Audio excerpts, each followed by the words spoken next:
Nice opinion. Just one tiny problem with it. Inspecting your post, it looks like your opinion is different from mine. Let me tell you something. I am the baseline for opinions. Any opinion I hold is objectively correct, and as a result, any other opinions are wrong. Guess what? You happen to hold a wrong one. I hope you know that your opinion is now illegal. I have contacted the FBI, the CIA, the NSA, the Navy SEALs, Secret Service, and your mom. You'll be sorry you ever shared your opinions. By the time you're reading this, you'll be done for. Nature will punish you. Humanity will punish you. Supernatural beings will punish you. Space will punish you. We decided just to make sure we'll nuke your house from orbit, so there's no chance you can run away. Everyone will know you will die. It's a small price to pay to remove your wrong opinion from this world.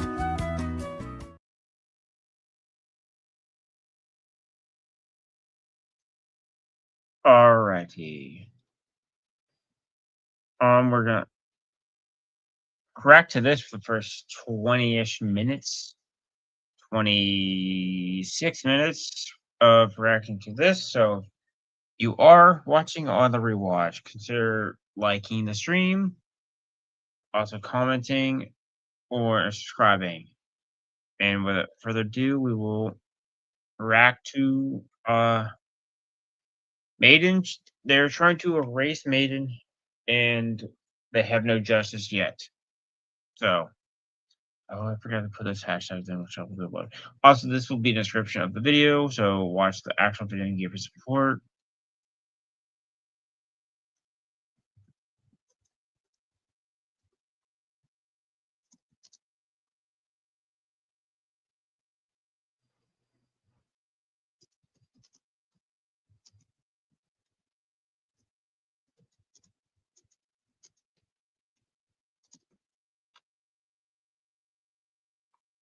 And welcome back to another video. It has been a while since I uploaded as I am dealing with some health issues, but when the 7 Pact asked me to make a video with updates before the upcoming Maiden comeback, I just had to make this video. So let me give you a quick recap of the last time I spoke about Maiden.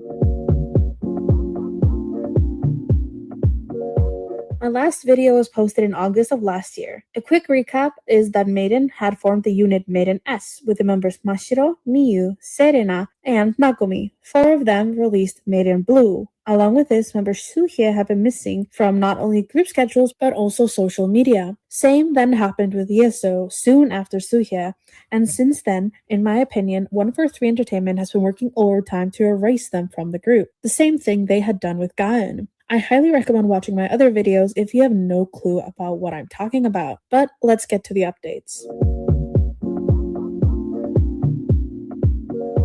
First, let's talk a little bit more about the Maiden Blue comeback. During this era, they had promotions going on for well over 3 months. For one fan event, some people spotted that the fan sign was advertising prices for attendees of the event. What might these prices be, you might ask? The girl's personal item. To quote this tweet about this insane decision, quote, "Privacy is being sold. Instead of giving signed albums or photo cards, the company is taking items from the idol's private life and turning them into prizes. Idols are people, not objects. This is not fan service, this is exploitation," end quote. The girls were still doing fan meetings in December. Note that Maiden Blue was released in mid-August. As an example of how overworked the girls really are, it was announced that they would be doing a fan meeting in mid-December. This was being hosted by the same company that hosted the fan meeting where they were giving out girls' private items. For 2 days in a row in Japan, there would be a meet and greet with Maiden S members. Let me read what the announcement said. Quote, 1. Mini fan event, first 300 people. 2. Open group fan signing event, first 100 people. 3. Individual fan signing event, 230 people, 80 each member.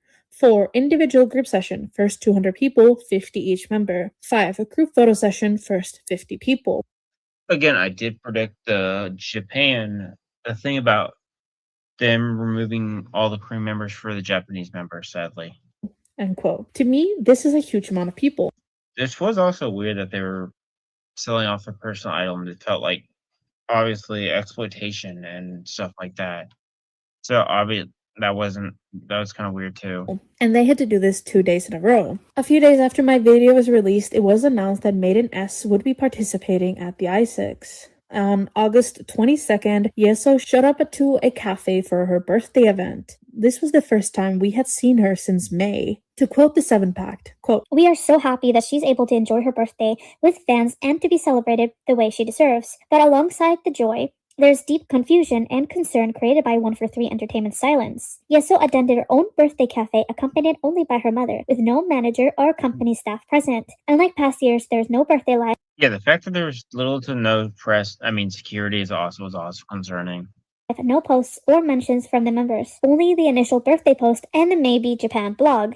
This stark contrast cannot be ignored. For nearly 2 weeks, has been absent from Plush Chat, excluded from Maiden's activities, and missing from schedules. If Yeso is healthy, why has there been no official statement from 143 Entertainment explaining her whereabouts? Why has she been sidelined from the group? Why was she left to attend a fan event without any staff support at all? end quote. It also was claimed that while she was at the cafe, she apologized for not writing in the Plush Chat, stating circumstances beyond her control. At the end of August, it was announced that Maiden would be attending the Tsupame Sanjo Japan Festival in November, but for the announcement photo, they only included the Maiden S members. This once again raised question about the status of the two other members and their well-being. Quote, "Promoting these appearances as Maiden when only the subunit is attending is misleading and confusing. Meanwhile, 143 Entertainment and B-Zone continue to avoid addressing the absence of Yeso and Suhye. Suhye has been on a hiatus since May 8th with shifting explanations from health reasons to personal reasons, followed by the deletion of the statement altogether. Yeso has been inactive on Instagram Oh yeah, they did delete the message about Suhei's hiatus altogether. since May 27th and unable to update her Plush Chat for over a month, later explaining at her birthday cafe that she was not permitted to post as usual. end quote. Around this same time, the Mnet Plus community photo had been changed to Maiden S, and Miyu also spoke out on her Plush Chat saying, quote, "It's not only on our account. Recently, when we appear on other artists' account too, we see bad comments there as well. I feel so sorry. I'm really sorry that the situation has spread to other places and is causing trouble there too. If no one says anything, I don't think the situation will change. There's things I want to say. I understand all the negative thoughts. I understand the heavy feelings too. But because I'm human, I still get hurt. Whenever I see those kinds of comments, my confidence gradually disappears." end quote. And to quote a statement by the Seventh Pact regarding these messages, they say, quote, "We want to take a moment to reaffirm that even if our actions as fans sometimes feel it overwhelming, our intent is never to hurt the girls. Every decision we make, every step we take is meant to protect Maiden, support all 7 members, and hold the agency accountable for creating an unsafe environment. The responsibility to act."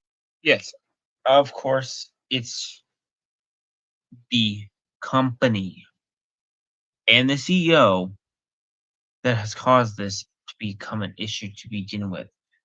It's not the members' fault. It is not their fault.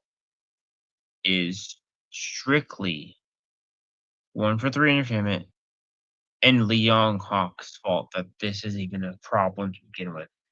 If they didn't do what they did, this would not be an issue. There would be no problems. We would have just followed up. Listen to the music as you usually do, but because what they did, there's rests this. on the company, and our role is to ensure that the girls never have to carry the weight of these situations alone. End quote. This wasn't the only time a member made comments that seemed to be anti-boycott. Mashiro said in October things like, quote, "These days, I've been getting a lot of questions and seeing a lot of works directed at me, but honestly, I don't feel like responding. I have expectations of me. I'm still human. And sometimes it's hard for me too. I don't think everyone has to think the same way. You can say whatever you want to me, that's okay. What hurts me most is seeing the people who support me sincerely get hurt. I just wanted to let you know that I see everything and to please not hurt people who support me sincerely. And I don't think there's such thing as right or wrong when it comes to pure and genuine support. If you like something, you like it. If you don't, you don't. I'll just really be happy if you could think about it like that. I'm just someone who can't give up on dreams I've had since I was little. No more, no less. That's all there is to it. It's been 14 years and my dream hasn't changed, so why should I stop now? Haha, haha, I have to keep going, haha, end quote. But we cannot villainize the girls. Like my friend said on Twitter in regards to these messages, quote, "We need to remember that Maiden S are victims of 1432. We don't Also, that they do use the Mishiro's accounts the most to promote their stuff because she is as of now, since Yasu and Suhei are gone, she's the only one that would actually leverage or somewhat maybe pull, so they use her account to promote everything, basically. Don't know what the company has been saying to the girls, and we also don't know what their visa situation is. At the end of the day, the girls are employees of 143 and need a visa to stay and work in Korea. That is most definitely tied to 143, making it harder for them to leave, end quote. Throughout the weeks up until now, Gaon has posted periodically onto her Instagram stories.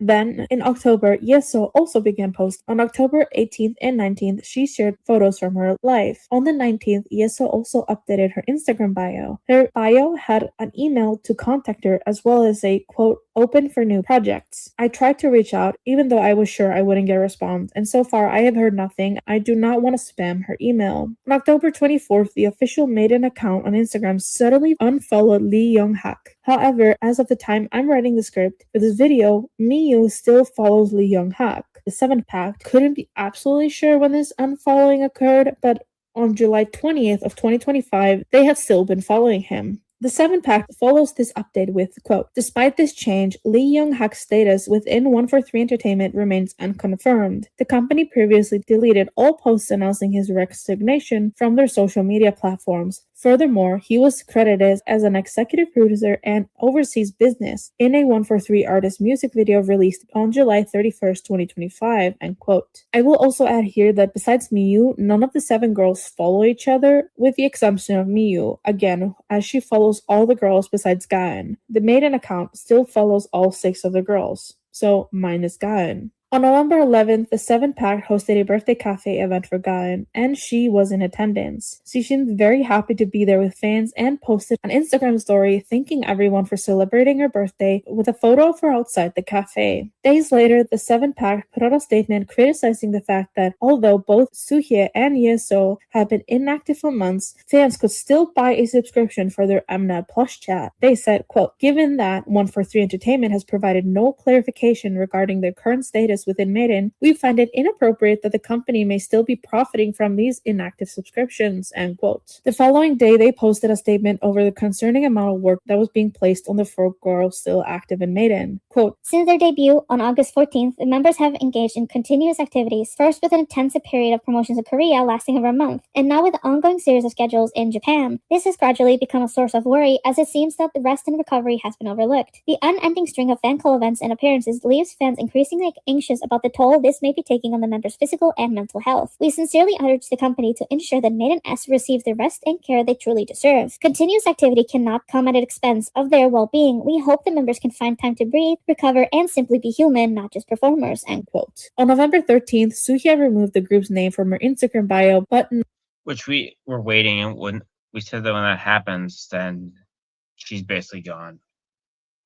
And that's what we theorized. no That's further what information happened. was given by her or 143 Entertainment of her status as a member or if she was still even under the label. Then 3 days later, Soohye posted on her Instagram story with a photo of herself with a text that simply said, hi. Following these developments, the 7th Pact put out a statement asking the company for information and encouraging other fans to push on the company too. Quote, given the latest developments, including Soohye's recent Instagram story activity, the removal of Maiden from her bio, and the deletion of the company's original statement regarding her hiatus, along with Yeso's continued personal Instagram activity despite her unexplained absence from Maiden schedules, we once again demand transparency from 143 Entertainment. Fans are not asking personal medical histories or private family matters. We are asking for basic acknowledgement that the people we love are safe, valued, and treated with professionalism. Right now, the message being sent is the opposite. The lack of communication has become a pattern. Fans are not passive consumer. We are witnesses to every change, every absence, every unexplained decision. We remember what 143 Entertainment has said before, and we notice when the statements quietly vanish as though they were never spoken. You cannot expect us to accept uncertainty as the new normal. Transparency is not a favor, it's an obligation, and we are demanding it. end quote.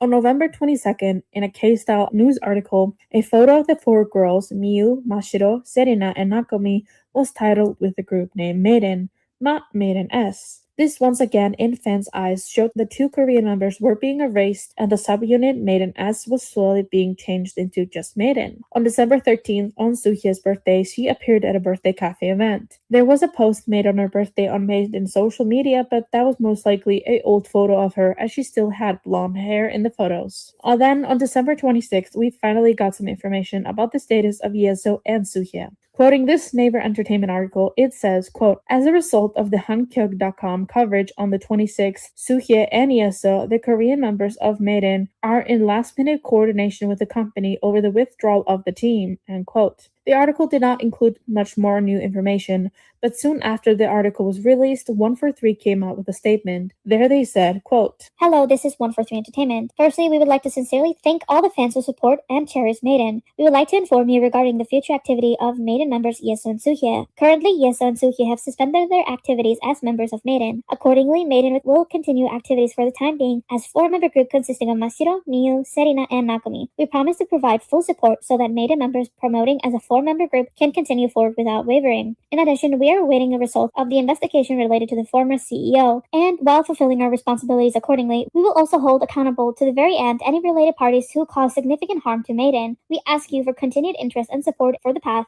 Maiden will walk moving forward, and we strive to become a team that repays fans' expectations. Thank you. End quote. And in true 143 fashion, the tweet that included the statement also said, quote, this notice will be archived after some period of time, end quote. As of now, they haven't removed it, but I just found it a little funny. At least they told us ahead of time they were gonna just delete this one, unlike the other statements and notices that they have given out in the past. I guess there's that. And then they have suddenly disappeared. It was so satisfying to see that most of the replies to this announcement were people shooting back at 143 Entertainment. Even Korean and Japanese fans were ripping 143 a new asshole, which to me is good to see, as up to this point a huge portion of the Korean and Japanese fan base have supported 143 monetarily for months. I will say a lot of fans were upset specifically about Yeso, which I get as I have been a fan of her since she was in Buster, and seeing how she was being treated breaks my heart. On the other hand, drawing a line in the sand now rings a bit hollow. On January 9th of 2026, Lee Young-hak unfollowed Yeso and Suhye on Instagram. I will add here To be fair, for some people, I mean, for some of these cases, people don't want to admit the truth or face the reality, or they don't care until the member or their favorite is in the situation, then they start to care. Situational caring, I guess. that there were some major weirdos begging 143 Entertainment to add new members into the group. For example, this Twitter user asking for 5 new Korean members to be added. No. That's even worse, honestly. That makes it worse because that means you're adding 5 new members to be also put into this awful situation at the same as well. So that's a bad idea. Added. To me, this is pretty ironic as this same user is calling YG Entertainment out to address the situation with Rami from Baby Monster using the hashtags Baby Monster is 7 and OT7 comeback. There are also other fans that are asking 143 to add hypocritical and also situational caring. Members that have just left this group, a Japanese girl group that was formed through the Produce 101 Japan. On January 18th, Gahan removed her Instagram highlights and set her bio to say, "We are meant to be." Then on January 21st, it was announced that Maiden was coming back with Girl Meets Boy. They have since started sharing teaser photos, announcing a showcase, and multiple fan events are being promoted. I will get into more detail about this comeback in just a moment. The same day a comeback teaser was posted, the 7-Pack pointed out that the fact that even though Yeso and Suhye were in final discussion of leaving Maiden and potentially 143 Entertainment, 143 Entertainment and Mnet Plus were still offering paid subscriptions for the girls' plush chats.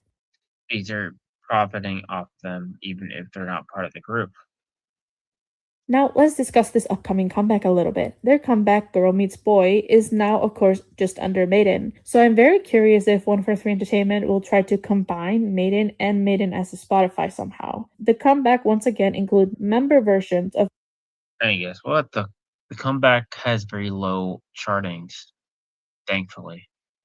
Both the kit version and the jewel case version, along with one all-member version. 143 Entertainment is really trying to squeeze the most amount of money possible from their remaining supporters. First of all, congratulations, Mr. Krabs. Hello, I like money. And it seems to be Yeah. working. Under the tweet of an album timeline, although a decent amount of people were criticizing and mocking 143 Entertainment, we had some people that clearly have some shitty morals. This person replies to the tweet saying, quote, "We will be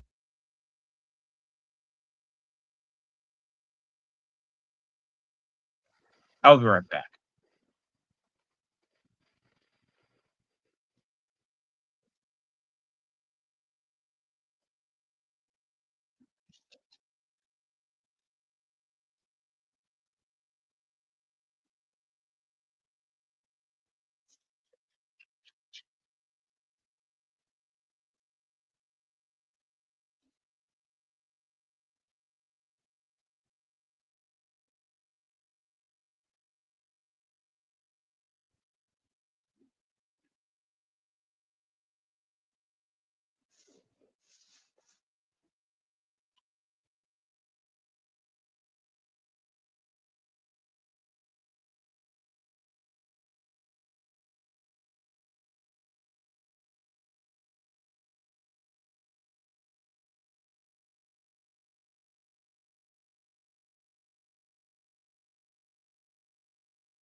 All right, I'm back.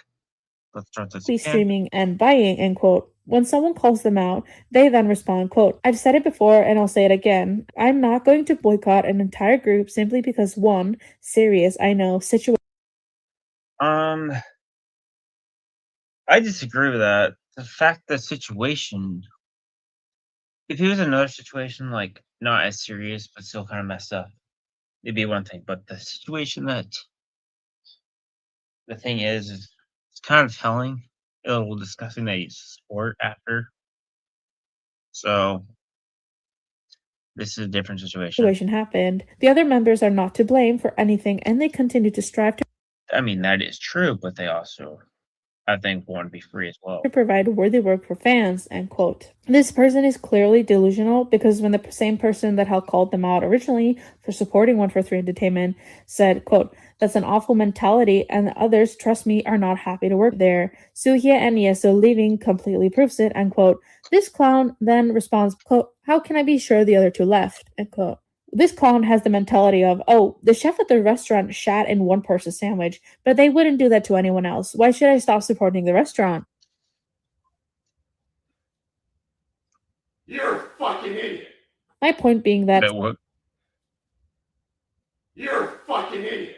My point being that True. Some people just do not care. On all of my videos where I talk about Maiden, but other groups as well, people ask how someone can support a company like 143 Entertainment when we have After how many proof has been at this point, some people just ignore reality. mountains of evidence as to what is going on. This is why. Because some people simply do not care about such serious things as SA, and also it doesn't help that a lot of them just have 2 brain cells and duct tape holding their brain together. There have also been announcements for some pre-order benefits and fan signs, and I'm sure there's more to come. There's also an abundance of stores that are stocking the new album. I will leave a link with a full thread of stores that are stocking their album, so if you want, you can email them or just avoid them altogether. Some examples are Choice Music LA, Music Plaza, Fashion Chingu, Neo Tokyo Shop, K-Pop Mart, K-Pop Town, K-Town for You, and so many more. I find it kind of funny that the person who made this thread posted this tweet making fun of K-Pop Mart for following them and then blocking them. Of course, the 7 Pack called this out. Quote, We are deeply disturbed to see that stores continue to stock this album while being fully aware of the situation. I mean, I tried to message, what was it? Which one was it? Cali Superstore.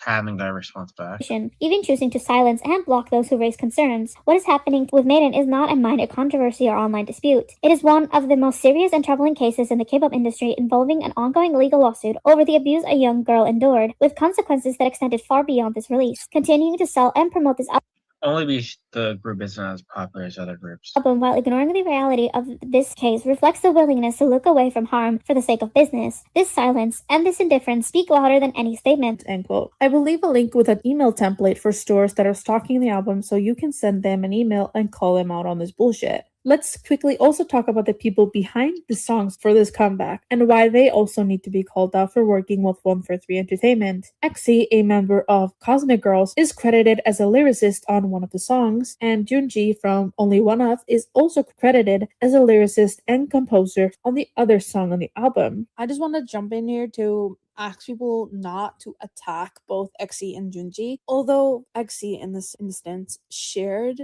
the work that she did on her Instagram stories, we do not know if they made the song knowing that it was going to go to 143 Entertainment, and also just attacking them for this one instance of working with 143 Entertainment, and Maiden is not gonna do anything. The song has already been made, already produced, and is already being released. So I don't think attacking anyone in this situation is not going to help anyone. I would also like to add that 9 Music is the production team that has worked consistently with Maiden since their debut. And although people have emailed them for over a year about the situation, they continue to work with 143 Entertainment. To quote the almighty Abs, once again, they said, quote, witnessing people switch up on the Maiden comeback in real time because the album packaging is cute. At this rate, the girls will never be free of 143 Entertainment. Editing me again here, I just wanted to add that there's a small update as yesterday on February 4th, Suhye updated her Instagram bio, adding a note to contact her via DM, I'm assuming if you want to work with her. And there's also a new email address listed in the bio. There are a few more things that I didn't really know where to fit them into the timeline, so I thought I would just add them here at the end. First, I would like to share this as it made me chuckle. These are screenshots of tags used under the Maidens as performance video for Blue. We have such banger hashtags like Kepler, New Jeans, Blackpink, Eyelid, Heart to Hearts, and All Day Project. They also have the I did talk about it the other day. Capacity to use tags like Limelight, Suhye, and Yeso, even though Yeso and Suhye are of course nowhere to be found in the song. They also like to use the opportunity to use names of other entertainment labels like YG, SM, and JYP. Absolutely wild, in my opinion. More recently, there has been an article released on Naver Entertainment that many thought could be about 143 Entertainment, but at this time we have no proof if this is true, but I still wanted to tell you about it. I will be using a translation provided by Korean Updates on Twitter. Quote, former employees of a girl group agency A have filed a complaint with the Ministry of Employment and Labor due to unpaid wages. 3 out of the 4 who were employed at the time filed the complaint with a total of unpaid wages estimated at 30 million won. During the process of submitting the complaint, it was discovered that the company did not subscribe their employees to employment insurance. Therefore, they haven't been able to complain. Employee B, quote, Some singers who are still under the exclusive contracts are currently tied down as their contract periods have not expired yet. Proper settlement was also not carried out for expenses such as music video production costs, costume expenses, and hairdressing costs for affiliated singers. Earlier, a media report on the unpaid case of costume production for an idol group under the agency. According to the report, the costume maker received a commission from the agency on October 28th of last year, completed the work and delivered the final product on December 9th, yet received no payment for the production cost. The agency reportedly delayed payment repeatedly with the total damages amounting to approximately 2 million won. End quote. But like I said, we do not know who this article is about, but I just thought I would include it since I wouldn't be surprised if this was about 143 Entertainment. And although not directly related to the Maiden situation and 143 Entertainment, I wanted to touch on an investigation that BBC Korea made with an article that came out in late October. The article is titled, quote, "I came here believing that this was the country of K-pop. Foreign idol trainees complaining about the damage of new work scam," end quote. The article starts with covering a Japanese girl that came to Korea with the dream of becoming a K-pop star. To quote the article, quote, "However, reality was completely different waiting for them at the K-pop course, which cost about 3 million yen, 28 million won, to register for. They had no chance to audition and even suffered sexual harassment. I dreamed of becoming an idol, but my actual experience was more like a new type of scam," end quote. The article continues by talking about the girl's introduction to K-pop, and then they cover different agencies who would target people with professional-looking ads with promises of dance and vocal lessons, Korean language classes, dormitories, and even auditions for major K-pop entertainment companies. So the girls came over to Korea but quickly realized that things were not as they seemed. The girls told BBC that an executive had called her and tried to have physical contact with her. Quote, "On a holiday, the man took me to a convenience store saying, 'I'll buy you ice cream.' I was choosing ice cream and he put his hand on my waist and said, 'You have a good body.' After that, he touched my waist," end quote. Later, she described Creepy. the time where the executive had asked her to come into his office to discuss outfits, and the man asked her to sit on his lap. Another girl from Sweden What? also spoke to BBC as she was from the same training program as the first girl. She also said that most of the girls were teenagers and they were very vulnerable. She recalled an incident where a 16-year-old trainee told her that someone had touched her sexually and asked to meet the 16-year-old separate. Even more situations happened, and after only 2 months, the Swedish girl left this company. BBC also mentions that the trainees they had met for this article had revealed that the girls were being recorded at their dormitory and practice room for, quote, "purpose of monitoring them," end quote. The article goes into way more detail about the company that is unfortunately not named in the article, about their shady business practices, their questionable legality, and so on. BBC even reached out to the company for comments, but they denied everything, of course. The reason why I wanted to mention this article in this video is because Ho Yoo-jung is featured in the article. For those who might not remember who she is, she used to work under 143 Entertainment, and she was one of the people that spoke out against 143 Entertainment when Gan's situation was exposed. She's the R&D person. Even appearing at the press conference that I covered in my last video. In the article, she spoke about her experiences as a trainee. Quote, "When I was a trainee, I had to record every time I went to the bathroom in a diary," end quote. I will also read some other quotes directly from her. Quote, "There were cases where some trainees were asked to submit photos of their body parts for the sake of body care. Weird. Especially foreign trainees often endured alone in anxiety and isolation because of the language barriers," end quote. The article is a lot longer and I highly recommend going over there and reading it, so I will leave a link in the description. Lastly, I want to give a small update on Gan, Yeso, and Soohye that I hadn't mentioned in the video so far. In December of 2025, Yeso participated in another production at Dongguk University, where she was a part of the costume design for the play Hope. Yeso has also been very active on social media, posting on Instagram and often going live on TikTok. Gan has also been active on social media, Yasu also has a YouTube channel now. Posting videos of her back in a dance studio. She also sometimes likes fans' messages of support. Soohye recently posted a video where she sang along with a song, making fans very happy to hear her voice again. We do not have any updates on Gan's case, the investigation into Lee Young-hak, or anything like that. We don't even know if Yeso and Soohye are still under 143 Entertainment. There are also some rumors that Bison, Maiden's Japanese company, is also planning to do something about a breach of contract with 143 Entertainment. However, we do not know anything further about that so far. And that is all the updates I have found so far. I'm trying to get this video out as soon as possible before the comeback, so if there's any further updates that I cannot add into the video, I will of course leave them in a pinned comment down below. I will be ending this video by asking everyone to stay the course. Do not listen to the songs, don't watch their music videos, don't buy their albums. We need to make sure that we fully boycott, as most, if not all, the money that is spent on MADEIN just goes directly to 143 Entertainment. Especially since it's not even clear what capacity Lee Young-hak is still under the company, it is a must to not support them and what they're doing to the girls. This also includes any other artists under 143 Entertainment. I will leave templates down below to email to stores that are selling the new albums, and I will also leave further information on what a boycott entails. That is gonna be it for this video. Thank you so much for watching, and I will see you guys in my next one. Bye bye.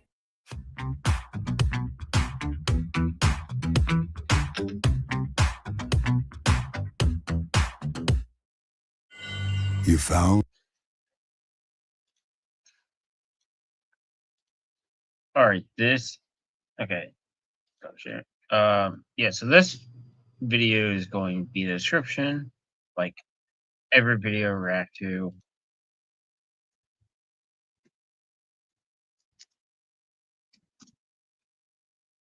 So now that that's over, reaction. Time for I guess you know what's happening. Time for the local Korean public enemy #1. Good old Johnny Somali seems to be back now that things seem to be back at normal, I guess. So let's see what Andrew has for us for Johnny Somali's good old shenanigans again. Today we have an update on the Johnny Somali trial that's going to happen tomorrow and his deepfake settlement, which is now Okay, so since this was a day ago, I'm guessing the trial is happening today. in danger on the eve of his trial. Of course, this is a legal mindset where we teach you to be your own judge, and I'm Andrew Esquire, American attorney over here in Asia, and this is a fast facts video, the quick and dirty version of the latest in legal news. So let's get right into the situation with Somali, his trial, where it's at. Before we get into that tomorrow, of course, Ramzi Khalid Ismail is his name, so we'll be using Good old Johnny Ramzi interchangeably throughout this document, as he doesn't like that. So the background is the last trial was on October 29th. It's been quite a while since his last trial. Okay, so that's been what, at least 4 months. Once again, in Korea, the process is the punishment. He is not in jail pending trial. He's out. He's living, still staying with Hank in his apartment. And during that October trial, as a refresher, there were 2 witnesses, Hank and Youngman. Those were 2 people involved in the deepfakes involving Johnny Somali, where Johnny Somali had made a deepfake of Korean streamer Youngman, who's a little bit of a character himself. He actually has criminal charges for throwing a brick through a courthouse window, but there have been a deep fake of him and Hank together. Interesting choice to throw, but let's say in what is Johnny. a sexually explicit, poses. They're partly naked. They're making out, right? So that was shown to his audience, and that was also shown to Youngman's audience. So they were both charged with deepfake charge over this incident that happened last year. Now, tomorrow, Bong Bong is scheduled to attend tomorrow. We have some updates on her attending because she was up in the air whether or not she's going to go or not go, or she's going to not show up. Remember quickly, she was in Australia when the thing was required, so they delayed it because, well, she's not in the country. But we now have confirmation, which I'm going to show you guys, that she is indeed coming tomorrow, and it looks like she's got a good mindset for going to trial. Now, if she didn't show up, theoretically, the trial will be delayed until she testifies. So technically, if she didn't show up tomorrow, if she got sick, if she was in an accident, God forbid, or something happened, she, just couldn't attend, it would be delayed until she testifies. They are going to wait until she testifies. So tomorrow, it's very possible. In fact, I'm going to say the standard is the trial will be closed. When there's a victim testimony like this, they typically close the courtroom. And unless the victim goes out of their way to say, I want this open, decision, it's going to be closed. So although Bong Bong has the option to open the courtroom, the chances are it's going to be closed because she may not even know that she has that option to open the courtroom, and she may not want to open that courtroom. So we're going to presume that it's going to be closed tomorrow. So when I do my live coverage, I may have it a little delayed just because I presume it's closed. But there's an update on the settlement with Youngman. Now, as some background here, Youngman and Somali came together and they had a settlement 4 months ago. So 4 months ago, Youngman and Ramsey had an unofficial agreement to settle the deepfake charges. That's good. However, both of the cases have continued uninterrupted with no changes to either case. So we're now updating our chart, which I'll show you, where we had removed one of the deepfake claims because we thought this settlement was going to go through. We thought this settlement was going to be done. It was going to be, these charges were going to be dropped. But now we're looking at the files. We're looking at the court case, on the eve of this, and neither one, both in Youngman's case and Somali, neither one has been dropped. So that says a lot, and I think that this is getting them worried. Okay, so so they haven't dropped it, which means both go to jail? Because the prosecutors at the end of the day have the discretion to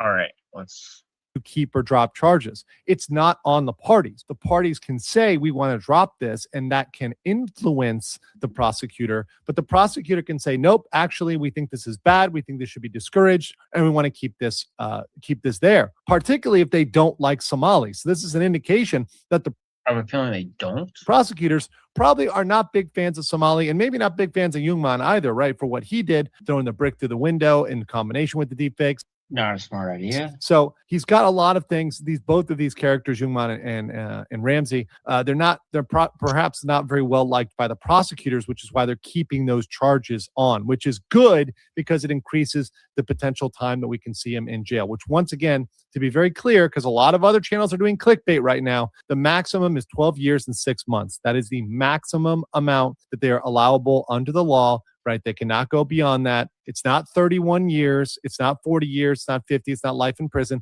It is 12 years and 6 months. If you see any other information, it's misinformation. On February 3rd, this month, Hank actually submitted a request for clarification of the scope of the agreement. So Hank went out and submitted this document. That means conclusively that Ramsey is worried about the settlement, that the settlement may not go through. Because once again, 4 months ago, legal experts, not just me, but Korean lawyers, Korean people I spoke to that know the legal process, they thought the charges will be dropped within 2 weeks. And that's standard. That's completely standard in the criminal process in Korea. The fact is, on January 26th, there were closing arguments held in Youngman's case, and the deepfake charge was still in place. So this other case is there. They've already had closing arguments, and the deepfakes are still there. And his sentencing is set for March 9th, 2026. That's also very odd. It's 42 days after closing argument, which is highly unusual because typically they only do these things 2 weeks after. So what they might be waiting for is tomorrow's case. So a lot of this may hinge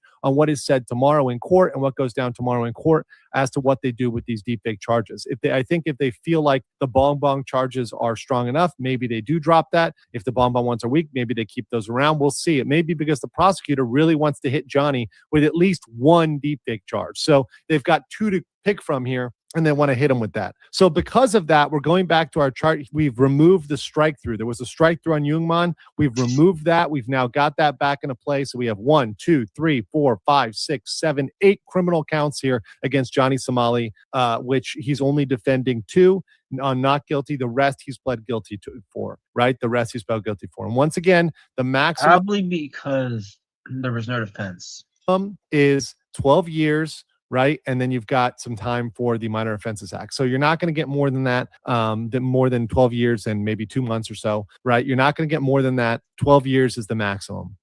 So the punishment, that's still the total, and each count will simply increase the minimum. I think that Somali is still likely to get jail time, and my estimate is still between 1 to 7 years. That's still where I'm at in terms of my general estimate. If they aggravate the At the lowest, I think it's 5.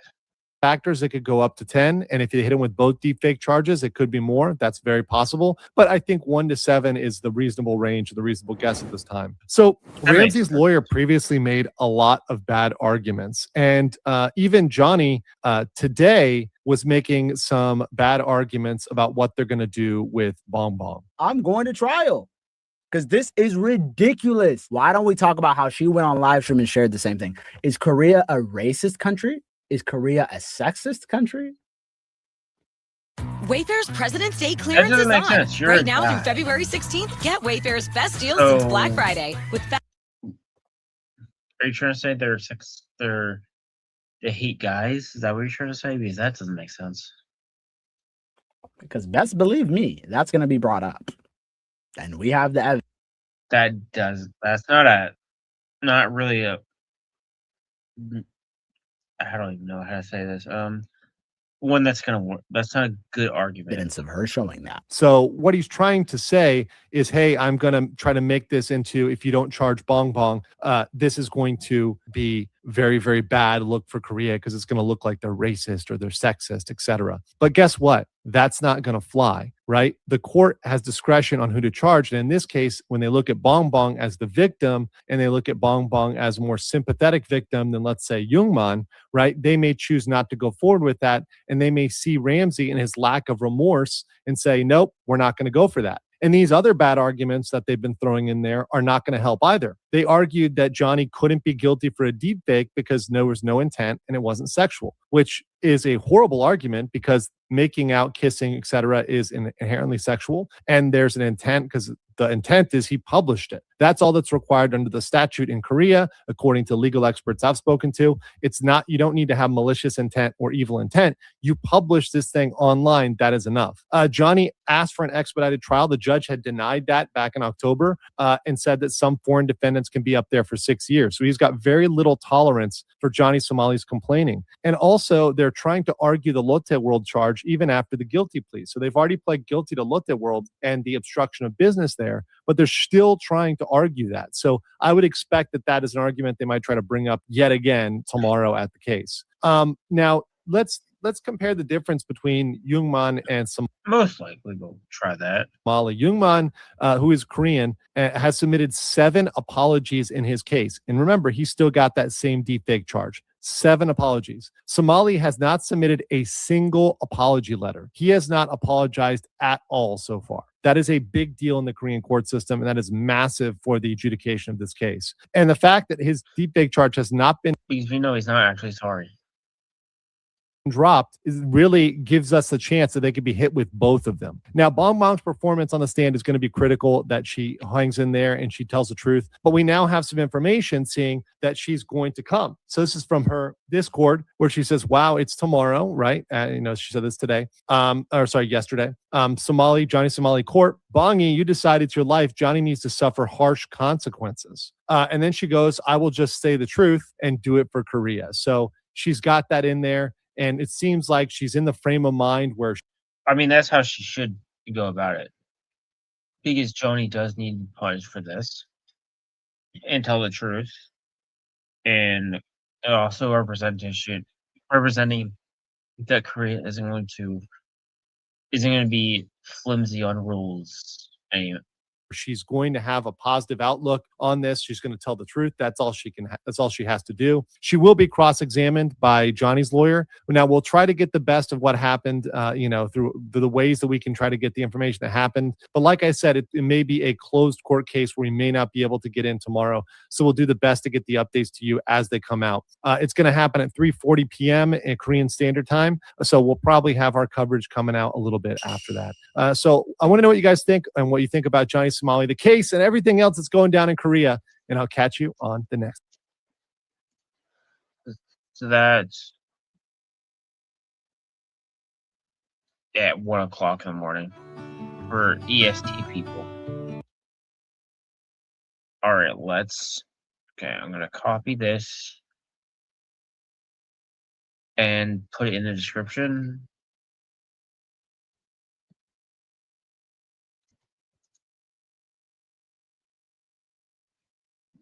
What's this one?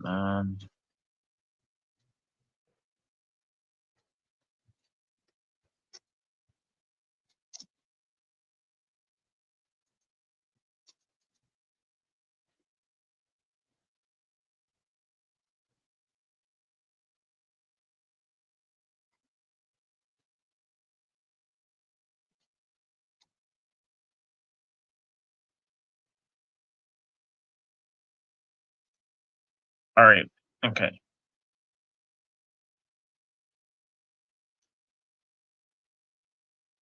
Okay, here's the next video, which also copy.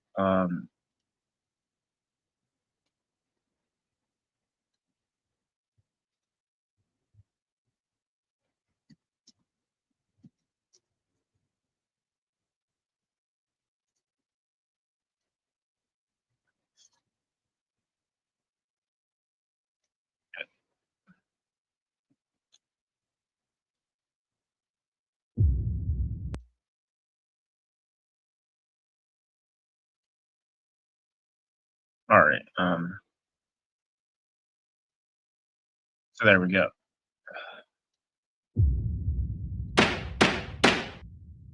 Trial of Ramzi Khalid Ismail, aka Johnny Somali, was today, February 11th in Korea. And we have a recap today after we got the insights from what was a closed trial where people were not allowed in during the actual testimony, although they were allowed in before and after the testimony. So we have updates on what exactly went down in the trial now. And we also have the next dates, the accurate dates, because this is not the final trial date. There will be at least 3 more trial dates in this trial at a bare minimum. And we've got those for you today on the Legal Mindset. So let's get right into it. What happened today? Well, today's trial in Seoul, South Korea had one witness, Bong Bong, a female streamer, a bit controversial herself, but we also had a new prosecutor that is a female. So there's a new female prosecutor. Once again, when you're dealing with deepfake charges, particularly one that's against a woman, a lot of these things do end up playing out. And you can see we had a situation where the deepfake charges for Youngman, another Korean streamer, the second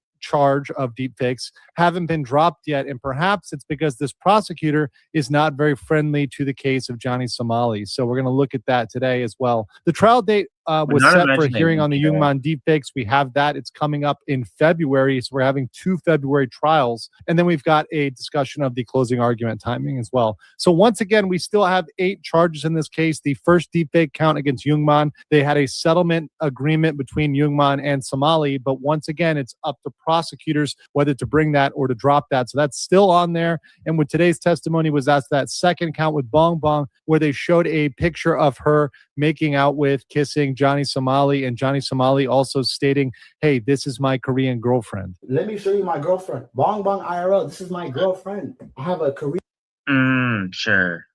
girlfriend. Why are you attacking me? So, and we had a lot of Wow, what's that? It's gumbo. Oh. This time, I got those statements taken together are a problem for Somali. Now, what happened today? So Somali stated she wanted Johnny Somali to be punished. And that's a very, very important statement. So if she'd gone in there and said, no, I don't want him to be punished, or no, I don't care at all, that would have been a problem for this. But she went out and got out that statement, which is perhaps the strongest thing we have going from Bong Bong. Now, her testimony was not rock solid. She made a little bit of waffling in her testimony, but we're going to get to that in a second. The main arguments that Somali argued, and understand, he's allowed to make these arguments. That does not mean the judge accepted them. From all descriptions of the judge is normally and that I've seen of the judge as well, the judge is a very cool cucumber. He just stays there kind of silent. He's not there yelling, banging his gavel, screaming. That's not the style in Korea, and that's certainly not the style of this judge. He just sits there and listens to all of the arguments and the evidence, which is the appropriate thing to do. So Somali argued today in court that Bong Bong was a bad faith witness who lied about him and other streamers, saying that, hey, in cases about him and other streamers, she's a liar, right? There was another case with a different kick streamer where she was offered $20 for activities, and she took offense to that, and reported that person. But that person was saying, "Hey, that was just a joke, right?" So, hey, this is bad faith. That was just a joke. You shouldn't go off and report me just based on me saying, hey, $20 for some boom boom. I'll let you guys discover and let you guys decide. Once again, be your own judge whether or not you think that's acceptable behavior or not acceptable behavior to offer someone money for exchange of services, if you know what I mean. Also, claiming Bong Bong never felt shame ever. So that's a big one. Brought up her OnlyFans and adult materials that are posted on her Discord. Once again, Discord, not exactly public, right? So it's a little bit different than showing something to an audience on YouTube or on Kick. That's people that are or aren't part of that community. Something like an OnlyFans or Discord. I mean, if her Discord is private, that's not really good use. You got to sign up for it. You got to get into it. It's not exactly the same thing. Those are moderated. He also brought up comments on Discord about jail. So there was a comment that Bong Bong made on Discord about Johnny Somali not going to jail, that she doesn't think he'll go to jail. But that's more of her assessment of the Korean legal system and the fact that the Korean legal system is generally very light on punishment. And that's the thing for Korea. And even on this channel, we've said that's true. I've had multiple interviews where people have said the typical thing for foreigners is just to be deported. And in this case, this is a special case because we are trying to, and everyone has been advocating for all the victims who've submitted extra statements, etc., all the extra evidence, is to say he should actually serve. This is a special case because he's insulted the Comfort Women statue, the safety of Korea as a whole, the reputation of us Americans, and just reputation of everything in general. So this is a special case where you need to, he actually needs to serve time or something to realize you can't just go around into other countries and do this. For some time, unlike what normally happens in most cases with foreigners. So the whole synthesis of the coverage of Johnny Somali is we've been advocating for him to have more harsh punishment than typically would become a foreigner. Foreigners do tend to get slaps on the wrist and deported, but this is a special case, and a case in which... Oh, hello, Nishi. How are you? You have multiple crimes. You have 8 crimes, as we saw back here. We got 8 different crimes, 4 obstruction of business, and then we've got 2 minor offenses act, 2 deep fakes. So saying, hey, because this is so bad, we want this person to go to jail, right? We want this person to actually see jail time, and that's different than the system normally allows. So that comment, is a comment that a lot of people have made. It's not exclusive to Bong Bong. I've made that. I'm doing good and glad to hear you are too. Statement. A lot of other people have made that statement that typically foreigners don't go to jail. And this is asking for more than what is typically meted out based on the severity of the crime spree, right?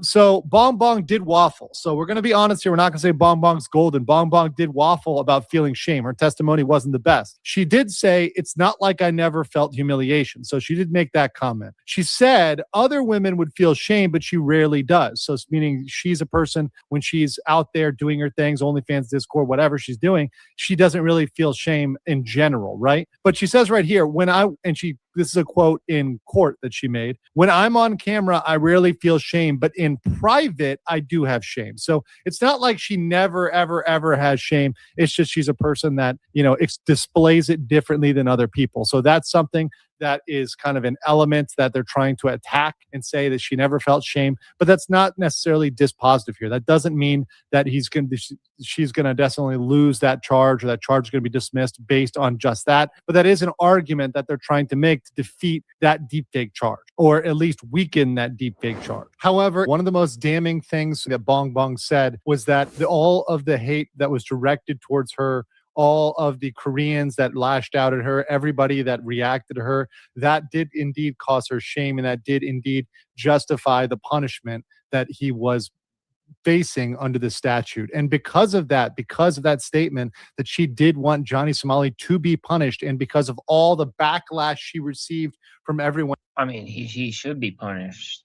else, that alone is going to mitigate all the excuses, all the other problems, and all the other arguments of Johnny Somali. And that's absolutely one of the most aggravating things. So in the balance here, in the overall judgment, I am ruling that this still came out in favor of Bong Bong and in favor of punishment because of that shame that was inflicted upon her by the masses, by everyone reacting to her, which is key to the statute itself and one of the reasons why the deepfake charge exists in the first place. Now, what do we have? We have the trial dates. So these are the next trial dates. So we have 3 that are coming up. So this is not sentencing is not next. Nope. The next is a procedural hearing on the Youngman deepfake. That one is coming up on February 27th because Youngman has his closing arguments. They've already happened and his sentencing scheduled for right after that. So they're needing to get the resolution to that deepfake, whether or not they go ahead with it or whether or not they drop it or keep it. That's very, very critical. That's coming up February. So you're setting up an eye doctor during that time? 27th. Now, closing arguments, they originally were talking about mid-March. So we're talking about maybe sometime 15th, 16th, 18th, 19th, 20th, something like that. If that's the date, typically what happens is 2 weeks after is sentencing. So let's say it was something like the 15th, then we could get something like a late March sentencing. But if we're getting into a little bit later dates, we're getting something like the 18th, 19th, 20th, something like that, then we're going to look at April. So we might have an April sentencing for Johnny Somali. So it's looking like this thing may come to a head in the next couple weeks, in the next months rather, and then we're finally going to have a resolution of the Johnny Somali case. Another thing before I go, if I'd be remiss, I got a nice sample here of a cabbage plushie, which will be offered very soon for the potential cabbage farming of Ramsey Kalismel, Johnny Somali. So this is absolutely cute. Very nice plushie. Absolutely like it by you twos. So we're going to have that offered for you guys very, very soon. I want to know what you guys think about Ramsey Kalismel. What do you think about the cabbage plushie? I'll hear you guys on the next one.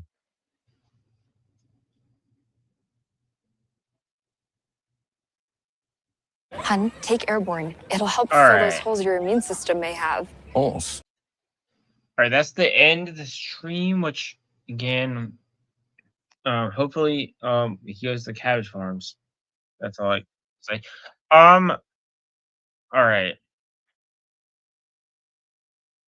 So, all right, might have a video tomorrow. We'll see. But then we have, so everything else, Monday, Tuesday stream, Wednesday should be, let's see, this stream, then, later tonight for the homies podcast thing I'm doing. So I'll see you in a few hours. Until then, be safe, be happy, I guess. See you later. Bye.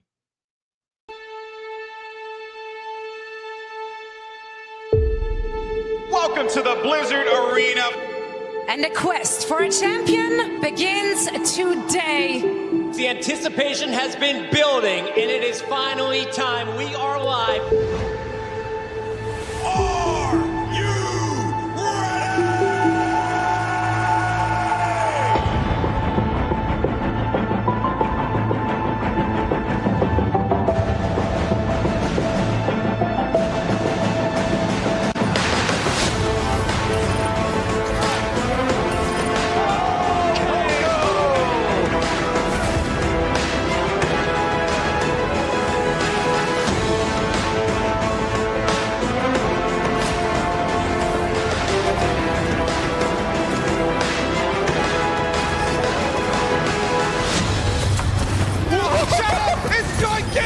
ready? Is it really? Can you get over the roof there? Oh my! Oh my! What a play! What a grab! Another jump here off the high ground. Super goes forward, but gets stuck up. The EMP comes in, and ding! He rains down hell from above. Here comes Pine. Gets one, gets two. Looking for a bit more. Gets another one. Tuno's down again. That heralds disaster generally for the fusion, and Carpe wasn't far behind. Prophet! He's killed 4 players now on his own.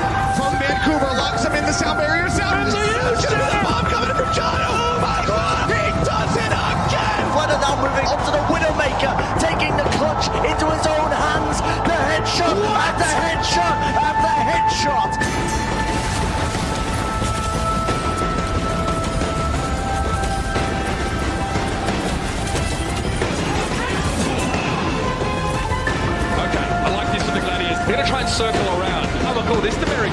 because it makes me laugh, makes me happy, and Sean Paul switches to the Widowmaker at just the right time. Oh, the Gravy!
I'm the best Tracy in the world.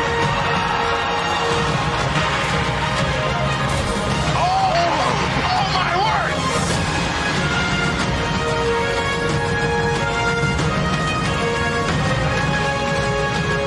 I mean, you could have told me that you spoke English, honestly. The fans never thought they'd see this day. It took 43 matches. Feels like a really emotional moment here.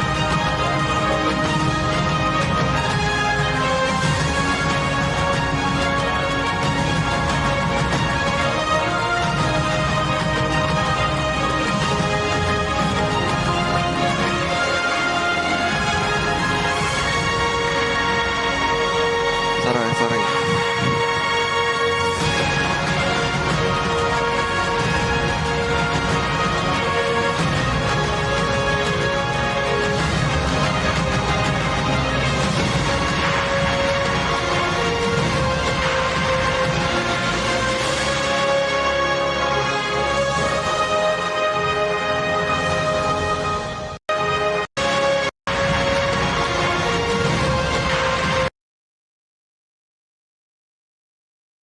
All right, I'll see y'all later. Bye.